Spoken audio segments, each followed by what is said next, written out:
My God. अरे मूर्खो, ये क्या शोर गुल मचा रखा है? अरे जमी तो जमी, आसमां को भी हिला रखा है। एक एक को मारूंगा और मौत के घाट उतारूंगा। दोस्तों, आप लोगों ने ये वीडियो देखा, आपको क्या लगा? ये वही नीच किस्म का खानदान है जो कुछ अरसा पहले, जिनके मुंह से आवाज नहीं निकलती थी, जो हाथ जोड़ जोड़ कर लोगों से बात करते थे, जो अपनी छत दिखा दिखा कर लोगों से कहते थे हमारे घर में कुछ नहीं है, बच्चे भूखे मर रहे हैं, बच्चे हमारे तड़प रहे हैं। ये वही लोग हैं ना जो कुछ अरसा पहले तक भीख मांगते थे। आज इन लोगों को बातें निकलना शुरू हो गई, आज इन लोगों को शेर व शायरी सूझ रही है, आज ये लोग ऊट पटांग हरकतें कर रहे हैं। क्यों भला, किस लिए? दो चीजें होती हैं दोस्तों, जब गरीब आदमी के पास बहुत ज्यादा दौलत आ जाती है तो वो अपना आप भूल बैठता है, वो अपने से ऊपर जाकर सोचना शुरू कर देता है। एक तो ये बात होती है। दूसरा ये होता है जब किसी को बहुत बड़ी ताकत मिल जाती है, कोई अलादीन का चिराग मिल जाता है, कोई खुफिया खजाना मिल जाता है, तो उस तरह फिर तब भी लोगों को इस तरह की बातें सूझती हैं। तो आपको क्या लगता है, ये वीडियो देखकर आपको क्या लगा? इस घर के अंदर कभी इन लोगों को पता ही नहीं था कि उसको सालगिरह नाम की कोई चीज़ भी होती है, लेकिन इन लोगों ने क्या किया, इन लोगों ने या घर में सालगिरह मनाना शुरू कर दी। जबकि ये ऐसा नीच किस्म का खानदान है कि जिनके घर में कभी फाके कटते थे, जिनके घर में खाने को कुछ नहीं हुआ करता था, आज वो लोग इस तरह की बैठ के ऊट पटांग हरकतें कर रहे हैं कि हम तो बहुत बड़े, जैसे बहुत बड़े करोड़पति लोग हैं कोई। लेकिन दोस्तों, इससे क्या लगता है आपको? क्या कभी ये लोग सुख का सांस ले पाएंगे? क्या कभी ये हैदर भाई की आत्मा को दुखाकर, उसकी आत्मा को ठेस पहुंचाकर ये लोग सुखी रह पाएंगे? बिल्कुल भी नहीं रहेंगे, बिल्कुल भी नहीं रहेंगे। लेकिन यहाँ पे कुछ चीज़ें अभी भी निकल कर सामने आ रही हैं। देखो, बबीता रानी इनके साथ हंसी में मजाक कर रही है क्योंकि उसको अपना चैनल चलाना है, उसको अपने बच्चे पालने हैं। इसी वजह से हमें तो बबीता रानी से जब मेरी बात हुई थी तो उसने क्या कहा था, हमें ना माना ही है, हम तो या जान छुड़ा दियो, हम तो नाबा को सपोर्ट कर रहा। इस तरह की बातें की थी बबीता रानी ने, और इसके हस्बैंड ने भी यही कहा था कि हमारी जान छुड़वा दो इस औरत से। अब जब से हमारे घर में आई है इसने तो हमारी ज़िंदगी अजाब करके रखती है। और अब ये लोग किस तरह की बातें कर रहे हैं? ये नितरपाल 2-2 रुपए में गमले बेचने वाला, 2-2 रुपए के पौधे बेचने वाला, ये देखो कैसी बड़ी बड़ी बातें कर रहे हैं। और तो और ये कहते हैं चूहों को भी पर लग गए, चूहों को भी पर लग गए और वो पर पे उड़ने शुरू कर दिया। दोस्तों, जिन लोगों के घर में दाने नहीं थे, बल्कि अभी भी नहीं है दाने, तो खैर सीमा नाच गाना करके रात की टिकटें काट कर तो वो जो उनको कोई चंद एक पैसे लेकर आती है, कमा कर देती है, तो उनसे इनका गुजर बसर हो रहा है। ये बातें देखो कैसी कैसी करते हैं, मार दूंगा, अर्श को हिला रखा है, मैं मार दूंगा। अबे तुम्हारे कभी नाखून से तुम्हारे कभी गोबर नहीं हटा, तुम लोग 2 कौड़ी के लोग और तुम बातें इतनी बड़ी बड़ी करना शुरू कर दो। किस लिए? हैदर भाई के बच्चों को ढाल बनाकर इस्तेमाल करते हुए वो भगोड़ी औरत लेकर गई है, उस लोगों ने तुमकारा घर भर दिया नाच नाच कर। वो कहते हैं ना कि लक्ष्मी आई, जिस तरह एक मुहावरा बना हुआ है, तो तुम लोगों के घर में तो लक्ष्मी आ गई, सीमा जो है लक्ष्मी के रूप में तुम्हारे घर आ गई। लेकिन तुम लोगों को रत्ती भर भी फर्क नहीं पड़ता कि किसी की आत्मा तुम लोगों ने दुखा दी। हैदर भाई के बच्चों को अपने पास बुलाकर उनको जबरदस्ती अरगमाल बनाकर, ढाल बनाकर, उनका धर्म परिवर्तन करवाकर, नीच लोगों, तुमने तो कितना गलत काम किया है। शर्म तुम लोगों को बिल्कुल भी नहीं आती, हया तुम लोगों को बिल्कुल भी नहीं आती, गैरत तुम लोगों को बिल्कुल भी नहीं आती। उस दिन जिस दिन गैरत बढ़ रही थी, लगता है उस दिन तुम लोग सब लोग खामोश थे, सो रहे थे।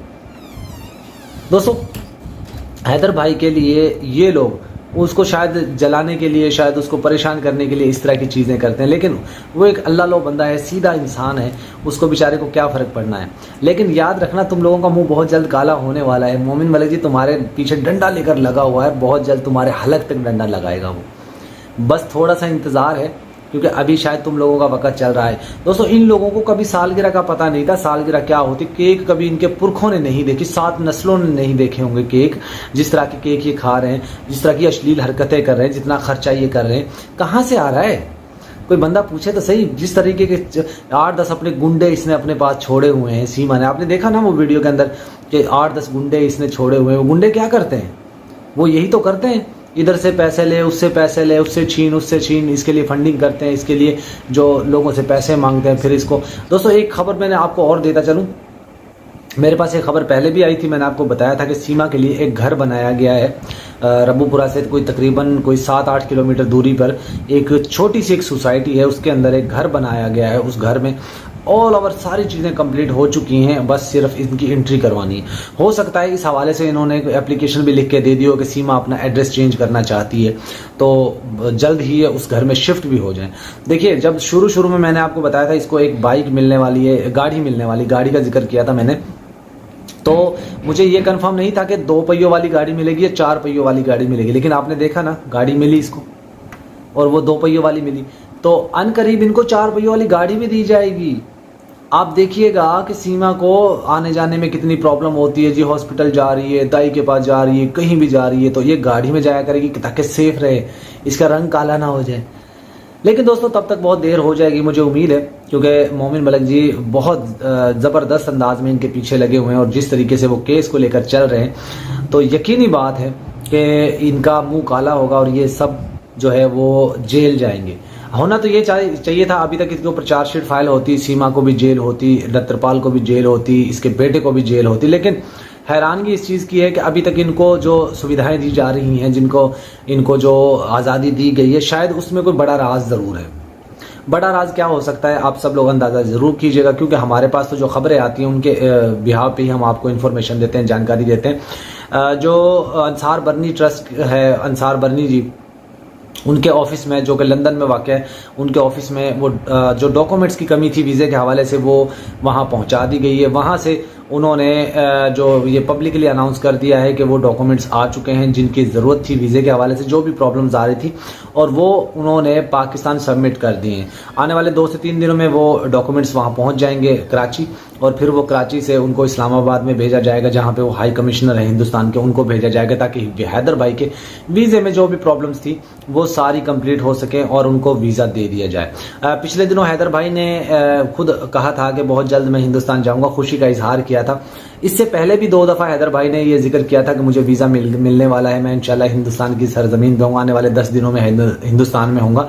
तो ऐसा होता है बाज़ों का दोस्तों, आप पहले ही अनाउंस कर देते हैं खुशी को, तो उसको किसी ना किसी की नज़र लग जाती है और वो काम लेट हो जाता है। तो ऐसे ही हुआ, पहले भी ऐसा हुआ। तो मुझे लगता है कि अभी ये चीज़ें अनाउंस नहीं करनी चाहिए कि जो वीज़ा मिल गया है, नहीं मिला, तो खामोशी से जब वीज़ा मिल जाएगा, जिस दिन स्टैंप लग जाएगी पासपोर्ट के ऊपर, उस दिन ये तमाम तर चीज़ें जो है वो रिपोर्ट की जाएँ, पब्लिक की जाएँ, ताकि सबको पता चल जाए। तब तक खामोश रहा जाए, मेरी नज़र में, मैं ये समझता हूँ। देखिए, मैंने भी वीज़ा अप्लाई किया हुआ है और बुलावा मुझे आ चुका है। बस मुझे ये मान लीजिए मैंने वहाँ जाना है, 2-3 मिनट का मेरा वहाँ काम है, इंटरव्यू देना है, और मेरे वीज़े के ऊपर, पासपोर्ट के ऊपर वीज़ा लगाकर, ठप्पा लगाकर, डेट डालकर वो कह देंगे जाएँ जी, अब आप अपना सफ़र शुरू करें। तो इंशाल्लाह मैं बहुत जल्द जाऊँगा हिंदुस्तान। अभी तो मेरे पास एक मेहमान आए हुए हैं हिंदुस्तान से और एक यूके से मेहमान आया हुआ है, उनके साथ में थोड़ा टाइम स्पेंड कर रहा हूँ। और आप देख रहे हैं, मैंने कल लाइव भी किया था और उसका उनके साथ एक व्लॉग भी मैंने बनाया है, वो भी इंशाल्लाह मैं पब्लिक करूंगा। और ये शर्ट जो मैंने इस वक्त पहना हुआ है, ये शर्ट जाने वाला है हिंदुस्तान, क्योंकि किसी ख़ास ने इसकी फरमाइश की है कि ये वाला शर्ट मुझे चाहिए। तो उसके लिए मेरा दिल भी हाजिर है, मेरी जान भी हाजिर है। ये शर्ट उनको जा रहा है और कुछ मिठाई है, कुछ और भी चीज़ें हैं, वो भी मैं उनको भेजने वाला हूं। और उनका जो व्लॉग है, स्पेशल किस्म का व्लॉग, मैंने क्या कुछ भेजा है, वो भी मैं आपके सामने रखूंगा। तो दोस्तों, उम्मीद है इनके ऊपर लानते धिक्कार बेशुमार भेजते रहिए। आज का वीडियो का एंड करते हैं। दोस्तों, जैसा कि